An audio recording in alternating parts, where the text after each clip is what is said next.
आज हम कैंसर का मूल कारण क्या है उसके बारे में विचार करेंगे।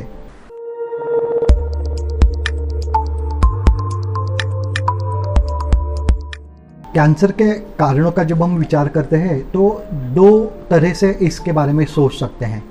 एक तो जो हम खान पान करते हैं, ये आहार संबंधित कारण, और दूसरा है हमारा जो पाचन तंत्र शरीर का है, डाइजेस्टिव सिस्टम है, उसके हिसाब से।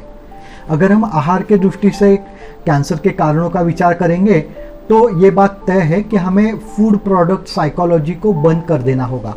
हमें आहार शरीर के लिए, शरीर के काम करने के तरीके लिए, शरीर का काम चलाने के लिए हमें जो आहार लगता है, वो जो नैसर्गिक स्रोत है हमारे आहार के, उनमें ज़्यादा बदलाव न करते हुए जो हमारा आहार रहता है उसी की ज़रूरत है। लेकिन उसमें ज़्यादा रूपांतरण करके जो हम आहार लेंगे, ये फूड प्रोडक्ट ही कैंसर के असली कारण हैं। जैसे अगर आपको आलू खाना है तो आलू पराठा खाना ये ज़्यादा अच्छा है किसी भी कैंसर रोगी के लिए या कैंसर न होने के लिए। हाँ, लेकिन उसकी जगह अगर आप पैक बंद वेफर्स ज़्यादा खाएंगे आलू से बने हुए, या आलू के चिप्स ज़्यादा खाएंगे, तो आलू ये जो नैसर्गिक स्रोत हमारा आहार का है उसमें हम ज़्यादा अगर बदलाव करते हैं तो कैंसर जैसे गंभीर विकारों का यही कारण है। तो इसीलिए अगर हमें आहार लेना है और उस आहार से कैंसर जैसी बड़ी बीमारियां न होनी चाहिए, या कैंसर जैसी बड़ी बीमारियां होंगी तो उसके लिए वो फायदेमंद हो, ऐसा आहार कौन सा है? तो आसान सा जवाब है कि जो नैसर्गिक स्रोत है उसको न बदलाव किया हुआ आहार ही इन सब के लिए अच्छा है या हमारे आरोग्य के लिए अच्छा है।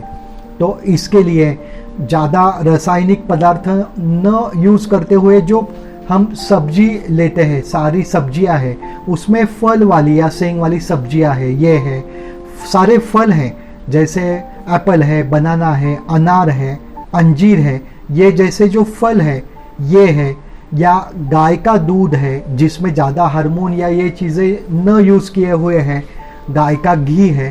तो ये नैसर्गिक स्रोत से आए हुए पदार्थ का हम ऐसे ही ज़्यादा मात्रा में हमारे आहार में रखेंगे तो कैंसर जैसी बीमारियां जल्द से जल्द ठीक भी हो सकती है।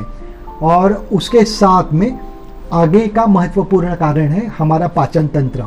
अगर हमारा पाचन तंत्र सही होगा, शरीर का जो पांचभौतिक अग्नि है, धात्वग्नि है और जाठराग्नि है, ये अगर सही मात्रा में काम करेगा तो उससे हम जो आहार लेंगे उससे, उस आहार से हमारे शरीर के जो घटक है वो अच्छी मात्रा से बनेंगे। हमारे शरीर के घटक कौन से? रस, रक्त, अस्थि, मज्जा, शुक्र, ये घटक अच्छी मात्रा से बनेंगे। हाँ, लेकिन हम सही तरीके से खान पान नहीं रखेंगे।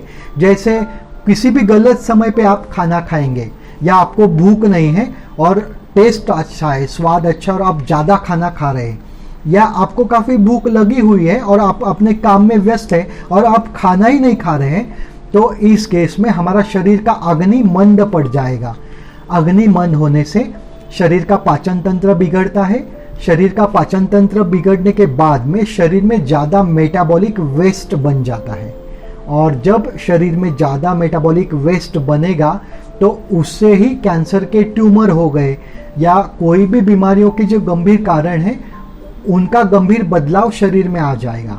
इसीलिए ये भी बात महत्वपूर्ण है, अगर आप कैंसर ग्रस्त रुग्ण हैं या कोई भी गंभीर बीमारी के शिकायतग्रस्त रुग्ण हैं, या आप हेल्दी है, तंदुरुस्त और आप ये चाहते हैं कि मुझे कैंसर न हो या कोई गंभीर बीमारी न हो, तो इसके लिए ये भी महत्वपूर्ण है कि आपका आहार जो ज़्यादा से ज़्यादा नैसर्गिक स्रोत से आया है, और दूसरा पार्ट 2, आप वो समय पे भूख हो तो घर का बना हुआ ताज़ा गर्म खाना अगर आप समय पे लेंगे और आपकी जीवन शैली को मेंटेन रखेंगे तो मुझे कोई शंका नहीं है कि आपको कभी भी कैंसर या कोई गंभीर बीमारी का शिकार होना नहीं पड़ेगा, या आप शिकार होंगे तो भी तुरंत जल्दी से उससे हमेशा के लिए ठीक भी हो सकते हैं।